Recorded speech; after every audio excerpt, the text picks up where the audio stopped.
Definitely. Ty Simpson. As you guys know, on draft night, there was a situation where Sean McVay got very upset. It seemed to be upset about picking Ty Simpson. Les Snead was announcing the pick and talking to the media, and everyone was asking questions to Sean McVay, and Sean McVay seemed disinterested. Even the phone call with Ty Simpson when Ty's like, "Let's go make history, coach. Let's go make history." He's like, "Yeah, buddy. Let's no." go. He says, "Yeah, no." He says, "Yeah, no. Go enjoy this with your family." Like, that's not happening. When Ty calls him up, he's like, he's talking to Snead, and then he hands it over to Sean McVay. And usually it's like, "Hey, Ty, Sean McVay here, head coach of the Los Angeles Rams." He just says, "Hi." Yeah.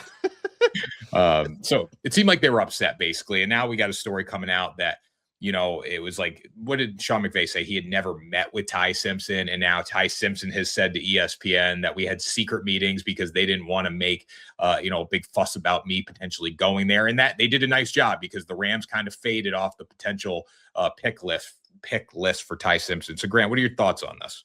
So I want to start by saying I think Ty Simpson is telling the truth. I don't think Ty seems like a very good kid just from having heard him talk. He turned down $6.5 million from Miami to go play in the NFL.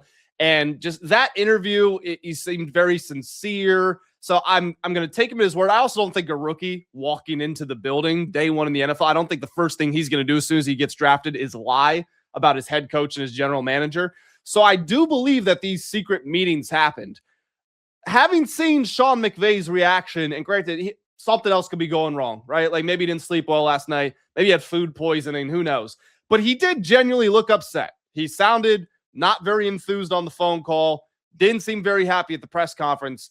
So my personal read on it is they did have the secret meetings. Maybe the Rams wanted to take him late in the first round or in the second round, something like that. McVay was expecting someone to help them, like actually get on the field and help them with the 13th pick. And that's where they went Ty Simpson. And maybe he wasn't ready for that. That's kind of my best guess. I think that's a really smart take, which not a lot of people have heard it. Because the next day it came out, Sean McVay got on the podium. He was like, "I love Ty Simpson. Like, this is our guy. I did not mean to act like I did last night." I think something happened behind the scenes before that. Maybe it was with a different pick. Who knows? Maybe they thought somebody was going to trade up and they refused to trade up. And maybe they thought they could get Ty later in the round and there were rumors that they couldn't do it. So they had to take a guy there instead of somebody that, could have maybe benefited for them to win now because they are in win now mode. But it was just weird. It was really weird. I want to believe something happened, like you were saying.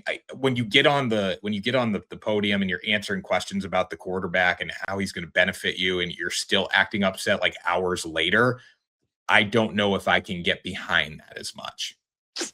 Yep, and the fact that there's only one round on day one, the excuse of he was upset about a different pick doesn't exist because all that happened in the first round was just the one pick. I mean, the Rams had the 13th pick, and then they didn't pick again until the bottom of the second round, and then the bottom of the third round.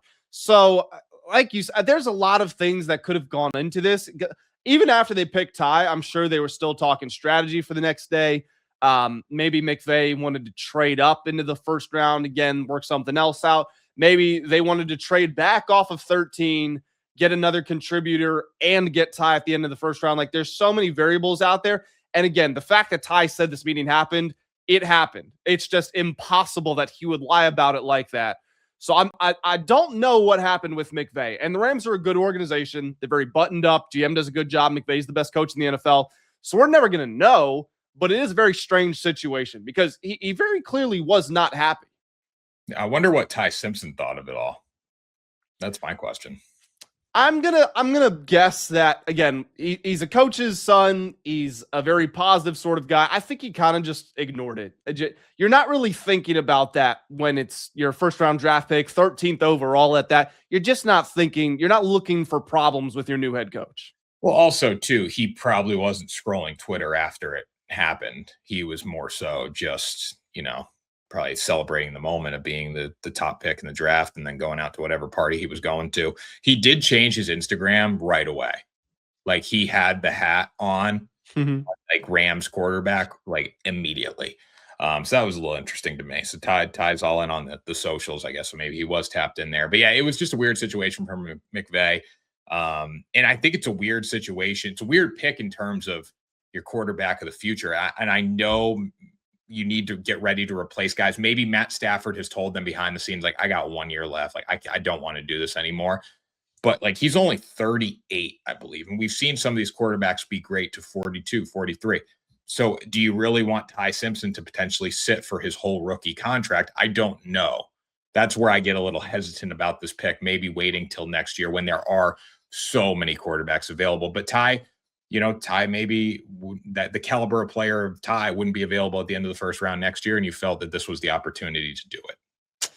So Stafford could play well late into his career. I mean, the guy just won MVP. Like, let's not forget about that. His body has just been taken to hell and back. And whatever thoughts, Rams fans, anyone listening to this, whatever thoughts you have on this, make sure you let us know in the comments below.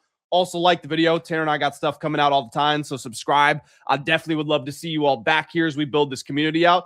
But Stafford's been taken to hell and back in his NFL career. This is the list of injuries that he suffered. Back, vertebral. I've only seen vertebrae. A disc in his back. Lower lumbar in his back. Hand, thumb, hip, spinal cord, head, concussion, elbow sprain, elbow infection, toe sprain, ankle sprain, lower lumbar, thumb sprain, ankle sprain, rib sprain, torn thumb ligament, back and tailbone fracture, finger dislocation, finger fracture, ankle sprain, AC joint separation, another AC joint separation, another AC joint separation, and a patella dislocation. Sure, guys play late into their careers now, but at 38 years old, do you remember last preseason, Stafford was like trying experimental cryo treatments that had not been proven to be effective. And he was getting all sorts of injections. People weren't even sure that he was going to be ready to go at the start of the season because his back was acting up. And then he comes out and he's the MVP. So yes, Stafford can play. Does that mean that he should? Does that mean that he will? I think he's probably got 2 years tops left. And honestly, sitting for 2 years might be what Ty Simpson needs because he only played 1 year of college football. You've got Sean McVay. You've got Matt Stafford. I'm not sure there's a better place that a young quarterback could go to learn the game. So if it is a 2-year layover, I think it's kind of the best case scenario for everyone involved. You know who's done a really good job, too, as a side note, being an NFL quarterback? I can't tell if this is serious or not. No, it's kind of is serious. Okay, who is it? Stetson Bennett. 4th round pick. What do you mean he's done a good job being an NFL quarterback? He hasn't played. Like that, exactly. 4th round pick. Like you just continuing to make a roster as backup. Like he's never been on the field. I don't think he's thrown one pass in his NFL career. I could be wrong. Let me look. No, he's never thrown a pass in his NFL career. He had an alcohol or drug problem. He's still on the team. And now you're going to filter right into being the next backup of the Los Angeles Rams. So you're going to continue to have a job in the league. And would we ever thought Stetson Bennett would be a 4th round pick? Probably not. He was actually partying. Fun fact, he was partying back at a Georgia frat last weekend. He was. Actually? Yeah. No pictures on Instagram. That's not good. So maybe maybe they don't trust Stetson Bennett to be there. Maybe he's going to get axed too. Because again, he's only 5'11" too. So he might get axed and ties your back up. And you still need to usually keep 3, I would imagine. But yeah, you never know. It might just be the 3 of them. I mean, it might be Stetson stays as the backup, never gets on the field.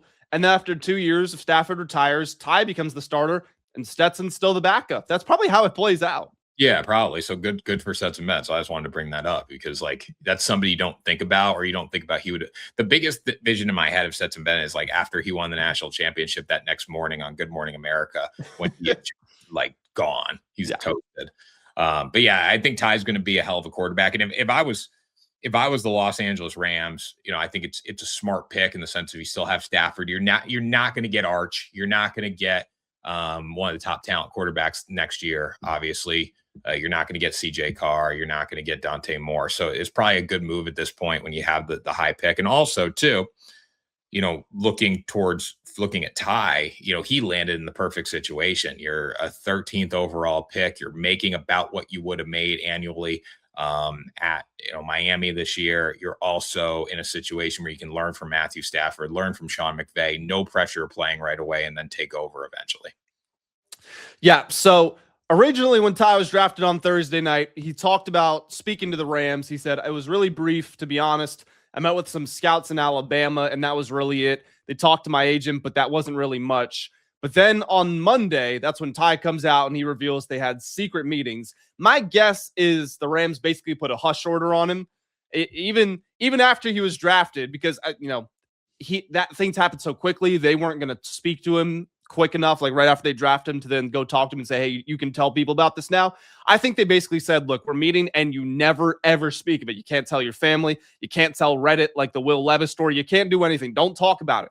So they meet, whatever they say. All right, dude, you're good to tell the media. So then on Monday, he comes out. He says him and McVay had one meeting. They talked for hours and hours.